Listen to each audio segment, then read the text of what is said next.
بسم اللہ الرحمن الرحیم. آپ دیکھ رہے ہیں وومن ٹی وی اور میں ہوں آپ کے میزبان کرن قاسم. ناظرین، آج ہمارے ساتھ ہمارے پروگرام میں موجود ہے گلگت بلتستان کے سینئر جرنلسٹ شبیر میر صاحب. آج ہم ان سے کریں گے کچھ باتیں. شبیر صاحب، جیسے آپ کے علم میں ہے، آج پی ٹی سی میں کوئی تقریب ہوئی ہے جس میں ٹورسٹ پولیس کو گاڑیاں فراہم کی گئی، اور گلگت بلتستان میں جو سیاحوں کی سیکیورٹی اور ہنگامی صورتحال سے نمٹنے کے لیے کچھ گاڑیاں ٹورسٹ پولیس کو فراہم کی گئی. ان گاڑیوں کے ذریعے سیاحوں کے تحفظ کو کیسے یقینی بنایا جا سکے گا؟ شکریہ. کرن صاحب، سے پہلے تو بات یہ ہے نا کہ جو ہمارا گلگت بلتستان ہے، یہ اس کا جو سب سے بڑا پوٹینشیل ہے وہ ٹورزم ہے. اب تک تو خیر اتنے ٹورسٹ ہم انوائٹ کرنے میں ناکام ہیں، مطلب ایز اے گورنمنٹ کی سطح کے اوپر، مطلب بہت زیادہ پوٹینشیل ہے. کہنے کا مقصد یہ ہے، تو ظاہر ہے سب سے جو بڑا ہمارا پوٹینشیل اگر ٹورزم ہے تو پھر ٹورزم کے اوپر انویسٹمنٹ بھی زیادہ ہونی چاہیے.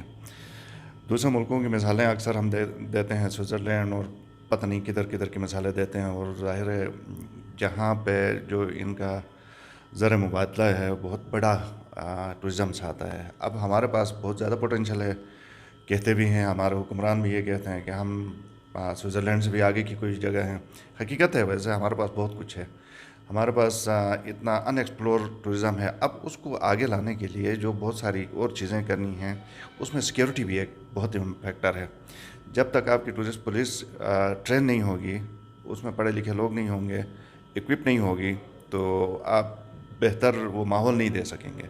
تو میرے خیال میں یہ بہت اچھا اقدام ہے. اس سے پہلے بھی ہم نے دیکھا، ماضی میں بھی، پچھلے سال، اس سے پچھلے سال ٹورزم پولیس کو باقاعدہ تربیت دی گئی. تنویر صاحب تھے، انہوں نے خود سیشنز کروائے، اور اس سے یہ فرق پڑا کہ جو آپ کی ٹورسٹ ہے وہ اچھے طریقے سے ٹورسٹ کو ہینڈل کرنے میں کامیاب ہو گئی. ایک ٹورسٹ اگر صرف سٹک پولیس والا صرف سٹک کے بنیاد کے اوپر آپ کی ٹورزم کو ریگولیٹ کرنا یا پروموٹ کرنا چاہے گا تو نہیں ہو سکے گا. اس کے لیے تربیت کا ہونا بہت لازمی ہے. تو اس پلس سیکیورٹی کے حوالے سے جو آج جتنی بھی گاڑیاں آئی ہیں، 20 ہیں یا 30 ہیں، ان کا ہونا بہت ضروری ہے. دیکھیں، کوئی انٹورڈ انسیڈنٹ نہ ہو، ٹائم پہ کسی کو کسی تکلیف میں ہے، ایمرجنسی میں ہے، تو اس کو وہاں سے ریسکیو کیا جائے اور کسی ایک جگہ پہ پہنچایا جائے. ٹورسٹ پولیس سے امپریشن ہی ایک ایسا پڑتا ہے جہاں سے دوستانہ، فرینڈلی والا ایلیمنٹ. تو ٹورسٹ بھی یہ دیکھتا ہے، وہ کوئی وار زون میں نہیں آتا ہے. یہاں پہ آتا ہے تو اپنا ٹائم اچھے طریقے سے، جو 5-6 دن 2 دن جتنے ہوتے ہیں، وہ گزارنا چاہتا ہے. تو میں اس کو جنرلی اپریشیٹ کرتا ہوں، اس اسٹیپ کو، اور یہ امید رکھتا ہوں کہ ہمارے لوگ تو ویسے بھی ہاسپٹیبل ہیں، پوری دنیا میں مشہور ہیں، ہماری پولیس بھی اچھی ہے، اور آگے پوری طرح باقاعدہ ٹورزم کی پروموشن کے لیے جس طرح حکومت نے دعوے کیے ہیں، وعدے کیے ہیں، ان کو پورا کرنے کی ضرورت ہے. فیسلٹیز نہ ہونے کے برابر ہیں. آپ دیکھیں کئی دفعہ اس طرح ہوا ہے کہ مسجدیں، اسکول کھول کے ٹورسٹ کو بٹھایا گیا ہے، ہوٹلز نہیں ہونے کی وجہ سے. ٹرانسپورٹیشن کی وہ فیسلٹی یہاں پہ نہیں ہے.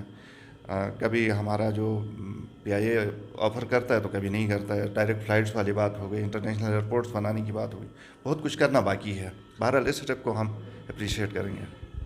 اور جس طرح کہا جاتا ہے کہ ہمارے جو سابقہ حکومتوں کا بھی دعویٰ ہے، اور اس حکومت کا بھی کہنا ہے کہ گلگت بلتستان میں 40 سے 45 لاکھ تک ٹورسٹ ہم لانے میں کامیاب ہوئے ہیں. آپ کو لگتا ہے کہ اتنے ٹورسٹ یہاں پہ آئے ہیں گلگت بلتستان میں؟ اگر آئے ہیں تو ان ٹورسٹ کا جو ریونیو ہے وہ کہاں چلا جاتا ہے؟ کیونکہ ہمارے جو سیاحت کے جو محکمے ہیں ان کی حالت زار تو آپ کے سامنے ہیں. دیکھیں، یہ 40 لاکھ 50 لاکھ جتنے بھی دعویٰ کرتے ہیں تو ہمیں بس یقین ہی کرنا پڑتا ہے. اب کسی نے، کسی وزیر اعلیٰ نے، کسی وزیر نے کہا تو ہم یقین کرتے ہیں. وجہ یہ ہے کہ ہمارے پاس میرے خیال میں کوئی ایسا کنسولیٹیڈ ڈیٹا بھی نہیں ہے اویلیبل. تو یہ کہتے ہیں تو ہم مان لیتے ہیں. ہم پھر بحیثیت صحافی، ہمارے پاس اور وہ ذرائع نہیں ہے کہ ہم خود سے جا کے کوئی سروے کر کے یہ فائنڈ آؤٹ کریں کہ یہ صحیح ہے یا غلط ہے. بہرحال اچھے خاصی تعداد میں آتے ہیں. لیکن ایک ٹورزم ڈپارٹمنٹ کی آپ نے بات کی، اسی حوالے سے میں کہوں گا، ان کی ایک رپورٹ تھی جو میں نے پڑھی تھی کچھ عرصے پہلے، اس میں لیکیج کی بات کی. یعنی جتنا ریونیو ٹورسٹ یہاں پہ آتا ہے وہ یہاں پہ خرچ کر کے جاتا ہے تو وہ پاکستان واپس چلا جاتا ہے باقی شہروں میں. مثال کے طور پہ دودھ کی شکل میں، پانی کی شکل میں، یہ ڈرنکس کی شکل میں. اچھا جناب علی، کھانے پینے کی تمام چیزیں ادھر سے آتی ہیں نا. انڈے کی شکل میں، ہمارے یہاں پہ گوشت کی شکل میں. ہمارے یہاں پہ تو